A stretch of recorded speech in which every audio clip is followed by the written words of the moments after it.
Episode 1. The Space Swindlers. Scene 1. A massive fleet of yellow tiger-striped spaceships silently surrounded planet Earth. Inside one of those vessels, a green-haired young woman was venting all her frustration on an enormous training bag. Idiot! Wham! Liar! Wham! Pig! Wham! The next kick went straight through the bag. A cloud of sand exploded across the room. As the torn remains of the bag spun through the air, the printed face of Rai became visible for a brief moment before vanishing beneath the sand. The girl breathed heavily. It was Lum. Two attendants immediately rushed over. Miss Lum. One handed her a towel. The other offered her a drink. Lum accepted both, wiped the sweat from her face, and took a long sip. Miss Lum, Mr. Ray has attempted to contact you more than 20 times. Lum frowned. Ray is not my boyfriend anymore. He has been quite persistent.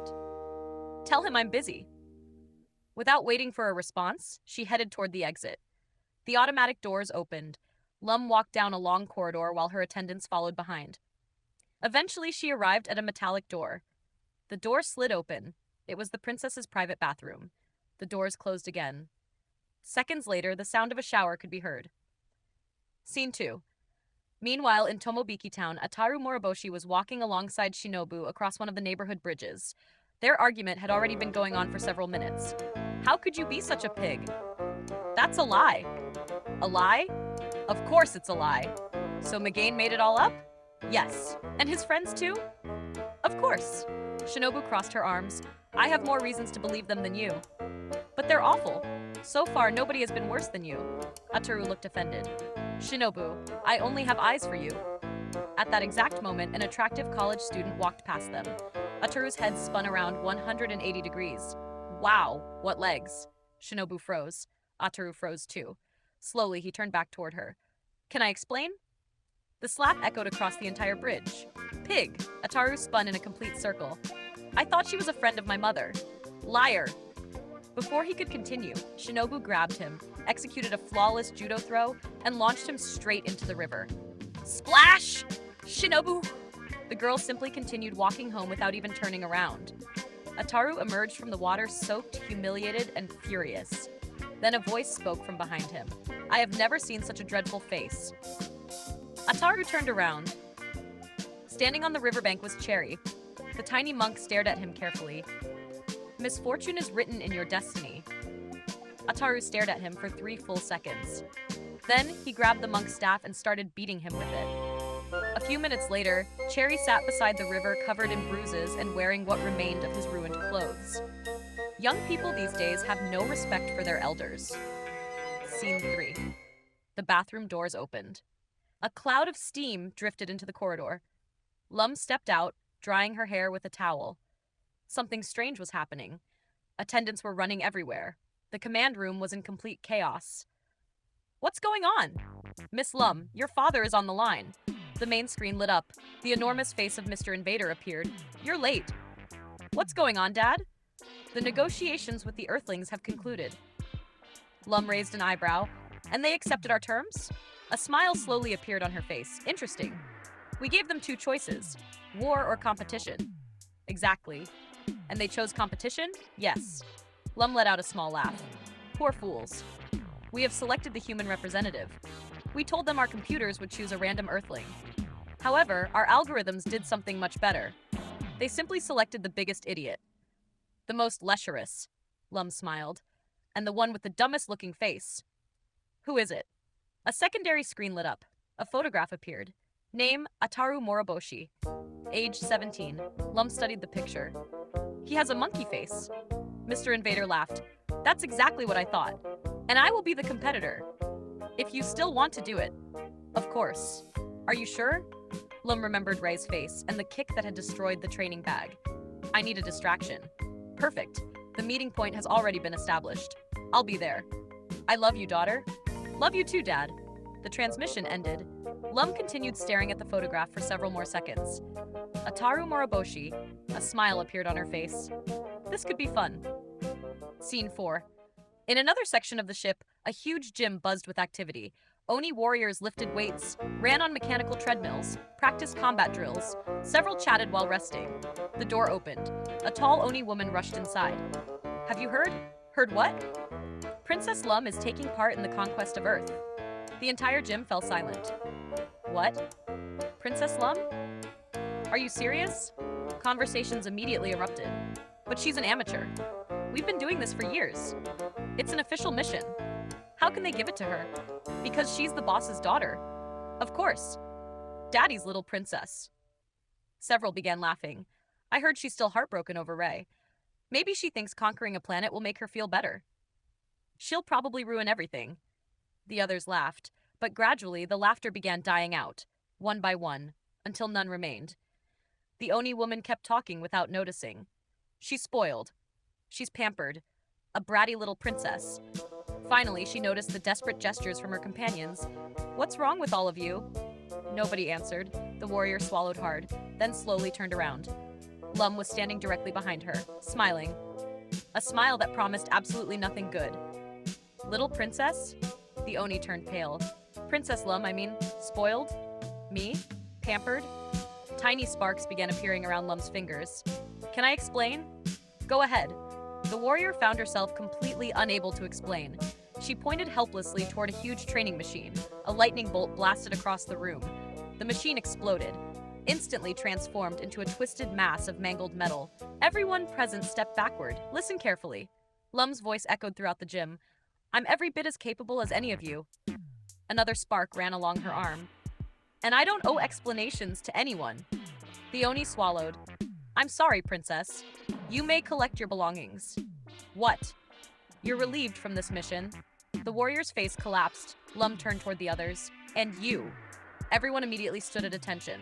Back to work. Yes, princess. Lum left the gym without looking back. The doors closed behind her. For several seconds, nobody said a word.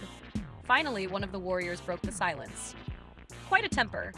The others nodded immediately. Nobody seemed eager to argue. Next para continuar desde Scene 5. Scene 5. Ataru trudged home completely soaked. He kicked an empty can. The can rattled noisily all the way down the street before crashing into a pile of trash bins. A stampede of cats exploded in every direction. Among them was Torajima. Even cats have better luck than I do. But as he turned onto his street, he stopped dead in his tracks. Something was wrong. Military vehicles, official government cars, men in suits entering and leaving his house. Ataru felt a chill run down his spine. What did I do this time? He sprinted toward the entrance. At least his parents were still there. That seemed like a good sign. Then the front door burst open. Ataru! Shinobu ran outside and threw her arms around him. Ataru froze. Shinobu! Thank goodness you're here. For one brief moment, he forgot about the river. The slap, the judo throw. Maybe the universe still loved him after all. Do you forgive me? What? Nothing. Nothing at all. Two men in black suits appeared behind her. Ataru Moroboshi? Yes? We've been looking for you. Come inside. Minutes later, the living room was packed. Military officers, government officials, agents, Shinobu, his parents. Everyone was staring at him. Ataru swallowed hard. Would somebody tell me what's going on? A man in a suit opened a folder. Several months ago, we detected an extraterrestrial fleet approaching Earth. Photographs were spread across the table. Gigantic spaceships, thousands of them. Ataru picked up one of the images. This is real, completely real. And what do they want? To conquer us. Ataru dropped the photograph. She continued. They gave us two options. A new photograph appeared on the table. War. Or another photograph. Choose a human representative to compete against one of them. Compete? Yes. And who's the unlucky victim? Silence. Everyone remained silent. Ataru looked around the room. Slowly, he pointed at himself. No. Nobody answered. No. The silence continued. No. Yes. Ataru fell backward. You've all lost your minds. You must do it. No. The fate of humanity depends on you. No. Don't you love your planet? No. Aren't you a man? N? Ataru suddenly jumped to his feet. Of course I'm a man. Then he immediately grabbed Shinobu, especially when girls are involved. Half the room collapsed in comedic despair. The official rubbed his temples. We knew this would be difficult. Another agent stepped forward carrying a folder. Let's see if this helps. Ataru opened it, then froze. Dozens of photographs, hundreds, blondes, brunettes, redheads, girls from every country imaginable. What is this? Volunteers. Volunteers for what? To be your girlfriends. Ataru began drooling. Please continue. If you win, of course, and save the Earth and defeat the invaders. Ataru slammed the folder shut. Humanity can count on me. Shinobu's slap echoed throughout the room. Pig! It's for the future of the species. Suddenly, a tremendous rumble shook the entire house. The windows rattled violently. Soldiers rushed toward the exits. They've arrived! Everyone ran outside. A gigantic spaceship was descending directly above the Moroboshi residence. Its shadow swallowed the entire property. Neighbors stared from their windows. Some had already fainted. The main hatch opened. A massive figure emerged through the smoke. It was a gigantic Oni, more than 7 meters tall. He wore ceremonial robes and held a small card between 2 fingers. He looked at everyone present, then looked down at the card. Hello. He checked the card again. I am Mr. Invader. Silence. Thank you for attending. The silence continued. I practiced all morning. Mr. Invader walked forward until he stood before Ataru. You are the human representative, and you're the invader. Correct. You're huge. Thank you. Military personnel began taking frantic notes. Then a second hatch opened. A figure slowly descended the ramp. Green hair, tall boots, horns, and a confident smile. Ataru froze. He had never seen such a beautiful girl in his life. Shinobu looked at the newcomer, then looked at Ataru, and instantly knew exactly what was happening. No. What? Ataru couldn't take his eyes off Lum. I know that face. Lum reached the bottom of the ramp. Hello? Ataru nearly forgot how to breathe. Hello. My name is Lum. My name is Ataru. I know. You know? I've read your file. That's romantic. Shinobu punched him again. Focus. Mr. Invader cleared his throat. She will be your opponent. Ataru blinked. Her? Yes. I have to fight her? No. It's a competition. Ataru immediately started smiling. I like competitions. For 7 days, you must catch her horns. Ataru stared at the small horns on top of Lum's head. Then he looked at the rest of Lum. Then looked at the rest of Lum again. I think I can do that. The rules are simple. Mr. Invader raised one finger. If you manage to grab her horns before the 7 days expire, he raised a second finger, we will leave. Then a third finger. But if you fail, his voice suddenly became serious. Earth will become part of our empire. Lum rolled her eyes. How embarrassing. Photographers immediately started snapping pictures. Reporters pushed each other for interviews. Over here, a picture with the hero. A picture with the invader. A picture with both. Lum smiled for the cameras. Ataru smiled too. Mr. Invader watched the scene and smiled. Everything was unfolding exactly as he had planned. Scene 6. Shortly afterward, the flagship returned to its position in orbit. The moment Lum and her father stepped into the main hall, an explosion of applause greeted them.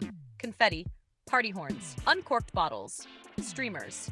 It looked more like a victory celebration than a military operation. We did it! Earth is ours! They don't suspect a thing. Mr. Invader accepted a drink. A toast. To the naivety of Earthlings. Laughter echoed throughout the hall. Lum glanced at one of the screens. On it, Ataru was staring at her with a completely love-struck expression. What a character. The image froze at the exact moment he started drooling. The entire room burst into laughter. He didn't even think about it. He fell for it instantly, and he's supposed to defend an entire planet. Mr. Invader raised his glass. In 7 days, Earth will be ours. Lum smiled. They're in for quite a surprise. Next to continue with Scene 7. The first day of the competition and Ataru's disastrous attempt to catch a girl who can fly. Scene 7. Meanwhile, inside a secret military installation, Ataru was receiving the most important briefing of his life. The competition will begin at sunrise and end at sunset. An officer pointed at maps and diagrams. You may use any equipment provided by the government. Ataru remained motionless. Scientists and engineers will work exclusively to support you. Still motionless. Your mission is to capture the extraterrestrial competitor's horns. Ataru smiled. The future of humanity will depend on. Ataru wasn't listening anymore. Inside his imagination, a gigantic palace stood atop a golden mountain, marble columns, fountains, gardens, and an enormous sign, Ataru Moroboshi, hero and savior of humanity. Ataru sat upon an imperial throne. Hundreds of girls lined both sides of the hall, blondes, brunettes, redheads, all smiling, all admiring him. Long live the hero, our savior. What a burden. Ataru laughed proudly. I know. It isn't easy carrying this level of responsibility. One girl fanned him. Another offered him sweets. Another handed him a drink. And among them appeared Shinobu carrying a tray of fruit. More grapes for you, Lord Hero.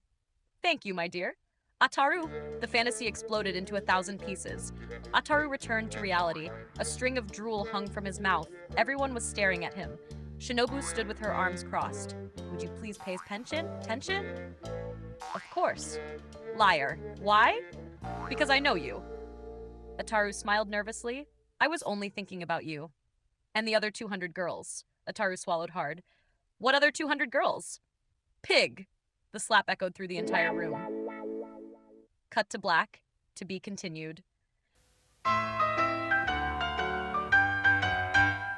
Scene 8. The following morning, Tokyo no longer looked like Tokyo. It looked like the center of the universe. The streets were packed. Reporters from every continent occupied every corner. Cameras, microphones, broadcast vans, helicopters, giant screens. There wasn't a single television on Earth showing anything else. The alien invasion, the competition, and the boy chosen to save humanity. Ataru Moriboshi. Ataru Moriboshi was born and raised in Tomobiki. His teachers describe him as a young man full of energy. His classmates praise his perseverance. Some even claim he possesses a kind heart. Inside a nearby cafe, several customers spat out their coffee after hearing that. The competition zone covered several city blocks. Thousands of spectators filled temporary grandstands. Flags, banners, signs. Some rue, others save humanity. Ataru stretched and did push-ups. Military trainers surrounded him. A short distance away, Lum warmed up calmly, bouncing lightly on the tips of her boots, relaxed, smiling, as if she were about to play a children's game. Then the starting signal fired. Bang! The crowd roared. Ataru launched himself forward. I'm coming for you! Lum didn't move. She waited, waited, waited. And just as Ataru was about to grab her, she jumped. The girl sailed neatly over his head. The crowd fell silent. Ataru slowly turned around. Huh? Lum floated several meters above the ground, smiling. What's wrong? Ataru pointed upward. That's cheating! You can fly! Nobody asked. The military officers looked at one another. Not one of them had considered that tiny detail. For hours, the same pattern continued. Ataru ran. Lum dodged. Ataru jumped. Lum floated. Ataru tripped. Lum laughed. The sports commentator was losing his mind. The extraterrestrial competitor takes to the air once again. Ataru attempts to reach her. He can't. He tries again. He still can't. This is beginning to resemble a national tragedy. At one point, Lum descended directly in front of him. Ready to surrender? She asked. Ready to get caught? Ataru shot back. He lunged. Lum immediately floated upward again, using Ataru's head as a stepping stone. By late afternoon, Ataru could barely stand. He was sweating, panting, and discovering muscles he never knew existed. Several meters away, Lum was chatting casually with a street vendor. And this lemon flavor? And this melon one? I'll take both. Ataru stared at her with a mixture of rage and despair. The invader was eating ice cream while he struggled to breathe. Finally, the ending signal sounded. The first day was over. Everyone understood the same thing. The boy had not come remotely close to touching those horns. That evening, Ataru dragged himself home. He turned on the television. Big mistake. We continue our coverage of the historic competition. Channel change. Humanity's hero continues searching for a strategy. Channel change. International analysts debate Ataru Moriboshi's chances. Channel change. Can he save the planet? Another channel. Is Earth doomed? Ataru switched the television off, collapsed onto his bed, stared at the ceiling, and muttered, How exactly am I supposed to catch a girl who flies? For the first time since all of this began, Ataru started to suspect that saving the world might not be quite so easy. The second day was even worse. Ataru ran. Lum dodged. Ataru jumped. Lum flew. Ataru tripped. Lum laughed. And Tokyo spent hours watching the exact same spectacle all over again. The difference was that this time, nobody was having fun. At the beginning of the competition, crowds had cheered his name. Now the applause had become boos. Move, idiot! He's not even close! That's our hero! An empty bottle whizzed past his head, then a can, then a paper cup. Finally, an overripe tomato struck him square in the face. Splat! The crowd erupted with laughter. Lum watched from above. Ouch! That had to hurt. As the afternoon wore on, the stands began to empty. People returned home with their heads lowered. He doesn't have a chance. We're finished. That kid's a disaster. They never should have picked him. For the first time since the crisis began, optimism was disappearing. That night, Ataru returned home defeated. He turned on the television. Mistake. A serious mistake. The experts agree that humanity's chances are virtually non-existent. Channel change. The invading princess continues to dominate the competition. Another channel. Only 5 days remain before a possible extraterrestrial occupation of Earth. Another, and another, and another. Every channel showed exactly the same thing. Lum. Lum laughing. Lum flying. Lum effortlessly avoiding him. Ataru switched the television off. Ataru sat at his desk with his head buried in his hands. Exhausted, defeated, completely crushed. The door opened softly. It was Shinobu. She approached quietly. Ataru. The boy didn't even look up. They tricked me. A trick? Nobody told me she could fly. Shinobu sighed. Of course. You got overconfident because she was pretty. Ataru finally raised his head. It wasn't just that. It's always just that with you. Ataru lowered his gaze again. What'll happen to me? And my family? Shinobu blinked. It was unusual seeing him this discouraged. Ataru. I've become the laughingstock of all Japan. His voice began to crack. Everybody hates me. Not everybody. You saw the television. There are still 5 days left. 5 days to embarrass myself.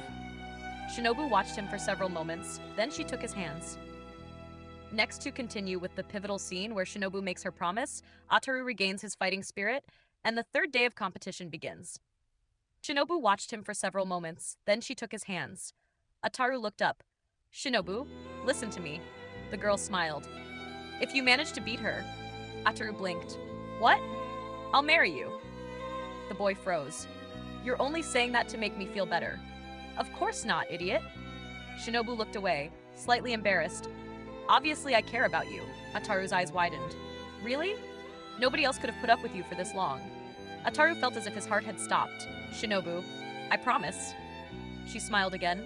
If you defeat Lum, I'll marry you. Ataru sprang to his feet. Every trace of sadness vanished instantly. In that case, Shinobu, I shall use every resource at my disposal to defeat the invader. Shinobu laughed. The two embraced. For a few moments, it almost seemed like a genuinely romantic scene, a sincere one. Then Ataru's hands slowly began drifting downward, a little lower, then a little lower, then a little lower still. Shinobu opened one eye. Ataru gave her a nervous smile. She stared directly at him. This. What? This is exactly why we're in this situation. Ataru swallowed. Shinobu, I can explain. Pervert. 1 second later, the judo throw was flawless. Ataru flew across the room and embedded himself into a bookshelf. Books rained down on his head. Shinobu crossed her arms. Start by saving the planet. Fade to black.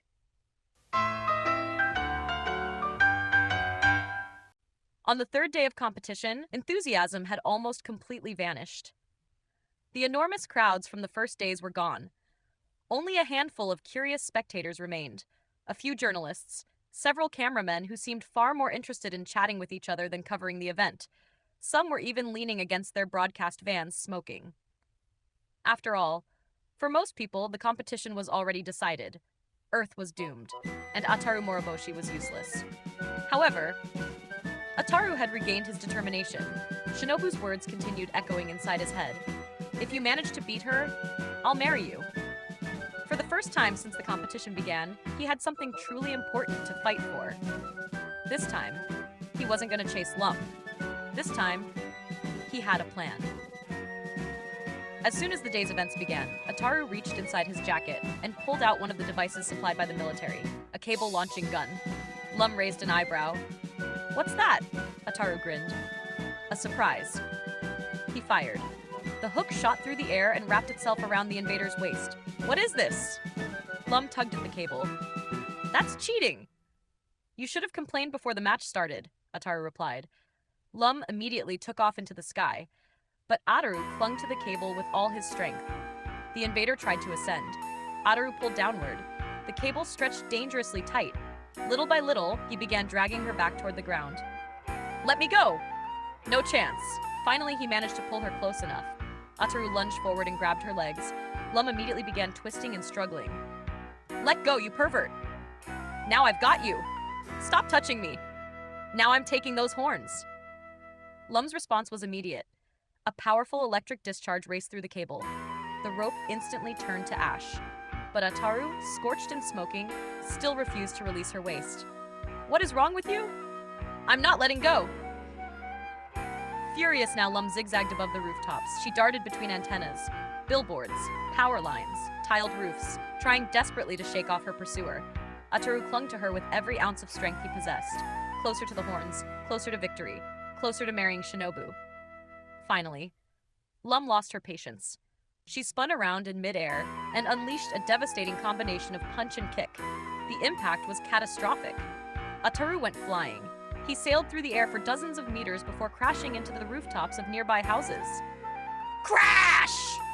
The collision echoed throughout the entire street. For a moment, nobody moved. Then the screaming began. Paramedics rushed toward the scene. The journalists abandoned their conversations. Even the cameramen suddenly remembered they were working. Lum slowly descended. She looked at Ataru lying among shattered rooftops, then blinked. Huh? She leaned forward slightly. Humans are surprisingly weak and fragile. She looked down again. It was only 20 meters. The paramedics pushed through the crowd. Nobody could believe the boy was still alive. As they immobilized him and lifted him onto a stretcher, Shinobu and Ataru's parents came running. Lum watched the entire procedure with genuine curiosity, as though she were witnessing something completely new. Eventually, the ambulance sped away with its sirens blaring. Lum remained there, watching it disappear into the distance. For the first time since the competition began, that strange human had started to interest her. The following day, Ataru woke up in a hospital bed. Bandages on his head, bandages on his arms, bandages on his legs, and pain in places he never knew existed. Yet somehow, he was smiling. The door opened.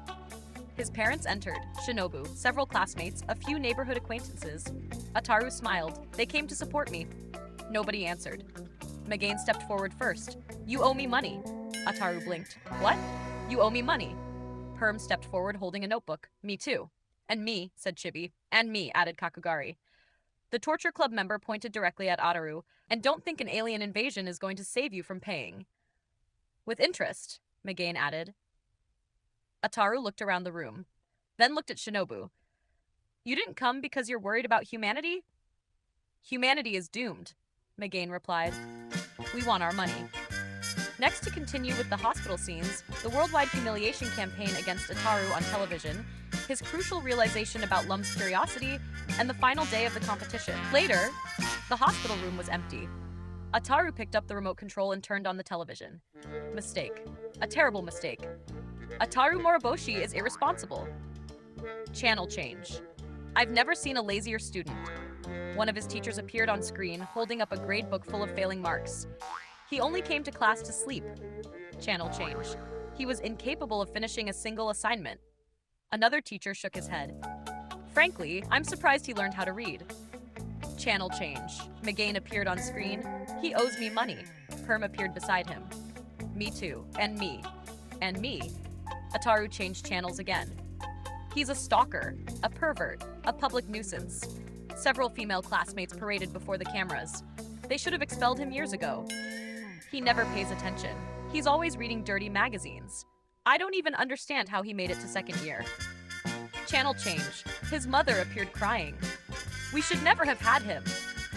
Mom! Ataru shouted from the bed. His father nodded solemnly beside her. It was a mistake of youth. Dad! Channel change. Things somehow became even worse. Are you prepared to serve your future Oni masters? A man dressed as an ogre grinned before a live audience. Today we'll learn the basic techniques of workplace obedience.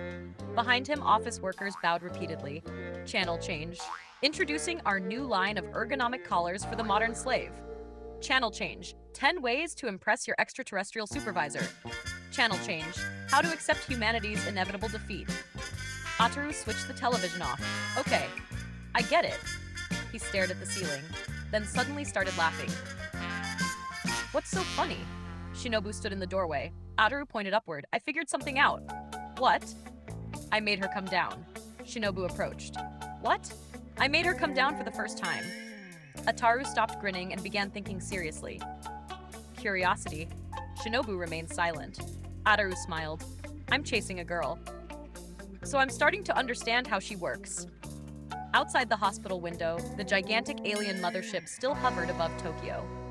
After spending several days hospitalized while the rest of the world seemed to quietly accept its fate, Ataru was finally discharged. His ribs still hurt. He still wore bandages. He still walked with difficulty, but he had made a decision. He wasn't giving up. There was still one final chance. The morning of the decisive day arrived under an atmosphere very different from the first. The enormous crowds had vanished. Only a few curious spectators remained, a handful of journalists, some cameramen, and commentators who seemed far more interested in talking among themselves than watching the competition. After all, for most of humanity, the outcome had already been decided. Lum floated calmly above the avenue, watching her opponent. Ataru stood perfectly still. He didn't look at her, didn't run, didn't even seem interested in her existence. "What's wrong?" Lum asked. "Have you given up?" No answer. "Or are you planning another one of your tricks?" Nothing. He didn't even look at her. Lum began circling above him. "What is wrong with you? Have you finally accepted defeat? Are you planning to stand there all day?" Ataru continued ignoring her. Then he pulled out a magazine and started reading as though the competition didn't exist. The remaining spectators began booing. "Do something! Move! The earth depends on you!" Ataru calmly turned a page. Lum frowned. "What's that? No answer? A magazine?" Ataru kept reading. Curiosity slowly began to win. Lum descended a little closer. "What are you looking at?" Silence. "Cartoons? What's so funny?" Ataru suddenly laughed. Lum felt an imaginary puff of steam rise from her ears. "Let me see." She descended even lower, trying to peek at the contents. Finally, she managed to see one of the pages. She blinked, then frowned. "Girls. A magazine full of girls. How stupid. What a pervert." That was the exact moment Ataru had been waiting for. He snapped the magazine shut, spun around, and launched himself at her. "Got you," Lum yelped. "What are you doing? Let go of me! Pervert!" Ataru wrapped both arms around her. Lum immediately began struggling, kicking, twisting, trying to break free. "You're not escaping this time," Ataru shouted. "You're just a girl. I'm not becoming the laughingstock of the world because of a girl." Lum froze, just for a second. Her eyes flashed with indignation. Never underestimate a girl. The punch arrived a moment later. Ataru went flying and landed hard on the pavement, dazed. The crowd gasped. But then something strange happened. Lum looked down at herself. Blink. She looked at Ataru, then looked at herself again. "Huh?" Ataru glanced down as well. During the struggle, he was holding something in his hands. The upper half of Lum's tiger-striped bikini. Absolute silence. Lum turned bright red. "Pervert!" Ataru raised the garment, still trying to understand. "What? That's mine!" Lum desperately tried to cover herself while descending toward him. "Give it back right now!" Ataru grinned, then started waving it around like a victory flag. "Come and get it!" "Never!" Suddenly, everyone woke up. The reporters sprang into action. The cameramen ran forward. The spectators rushed back toward the scene. Lum dove frantically after her missing top. And in that desperate moment, she made a mistake. Ataru feinted to one side, pivoted, and seized the exact instant Lum recovered her bikini top. His hand shot forward and grabbed her horns. Silence. Nobody could believe it. Ataru Moriboshi had won. The entire city exploded into celebration. Fireworks, cheers, tears, sirens, church bells, applause. Humanity had been saved. Shinobu was the first to reach him. She ran forward and threw her arms around him. "You did it!" Ataru smiled, still unable to believe it himself. "I'd like to thank everyone for their support." He raised one hand toward the sky. "And I would like to announce, before the entire world, my engagement to Shinobu Miyake." Photographers opened fire with their cameras. Flash after flash after flash. Shinobu covered her face, overwhelmed with emotion. "Ataru? I'll marry her." The crowd erupted once again. A short distance away, Lum watched the scene. Tears of fury filled her eyes. "We'll see about that," she muttered. Then she pointed directly at Ataru. "Listen carefully, Ataru Moriboshi." The celebrations began to die down. "I am not leaving this planet. I won't go away until I've ruined your happiness. I won't rest until I prove to the entire world that you're a pervert." She paused. "And a cheater." Before anyone could react, a bolt of lightning burst from her hands. The blast struck Ataru directly. Krakoom! A cloud of smoke engulfed him. His hair stood straight up, his clothes were charred, his body was completely blackened. The crowd froze. Lum smiled with satisfaction. We'll meet again. She took off toward the alien mothership. Meanwhile, Ataru remained standing in the middle of the smoke. Still smoldering, still stunned, and completely unaware that this threat would end up changing his life forever. The end.